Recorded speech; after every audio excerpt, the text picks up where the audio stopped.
सामाजिक, राजकीय, व्यावसायिक जाणीवेतून फक्त बातमी किंवा खबर यांच्याही पलीकडे जाऊन जनमानसांना खंबीर उभे राहण्याचे सामर्थ्य देणारे आपल्या हक्काचे व्यासपीठ महाराष्ट्र 24 न्यूज, प्रतिबिंब समाजाचे। दिनांक 17 जून 2024 रोजी सकाळी 9 वाजता सज्जनपुरी येथील ईदगाह येथे पेश इमाम हाफिज सरफराज खान यांनी ईदची नमाज पठण केल्यानंतर पेश इमाम सरफराज खान साहेब यांनी खुतबा दिल्यानंतर सामूहिक प्रार्थना करण्यात आली, ज्यामध्ये खामगाव शहरात शांतता नांदो, एकमेकांमध्ये प्रेम, स्नेह व बंधुभाव कायम राहावा, आपला भारत देश दहशतवादापासून सुरक्षित राहावा, तसेच आजारी लोक बरे व्हावेत अशी प्रार्थना केली। नमाज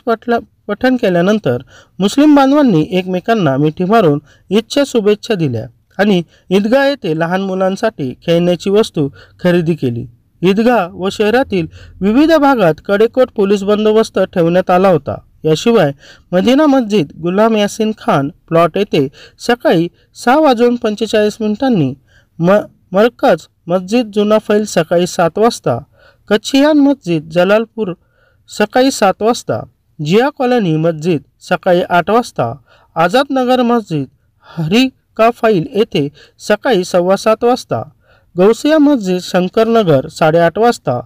मस्जिद ए हानफिया महबूब नगर 8:30 वाजता, बोरीपुरा मस्जिद 8:30 वाजता, नूर मस्जिद सज्जनपुरी 8:30 वाजता,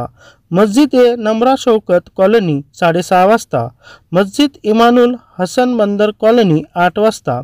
मस्जिद नूर मिल्लत कॉलनी 7:15 वाजता, मस्जिद एकता कॉलनी 7:45 वाजता, मस्जिद रजा महबूब नगर 8:15 वाजता, मस्जिद इलियास कब्रस्तान गेट जवळ 6:45 वाजता, मस्जिद मुमताज मरियम कॉलनी मस्जिद 7:30 वाजता, मस्जिद मदिना 9:30 वाजता, मस्जिद अहबाब कॉलनी 7:30 वाजता ईद उल अजहाची नमाज अदा करण्यात आली।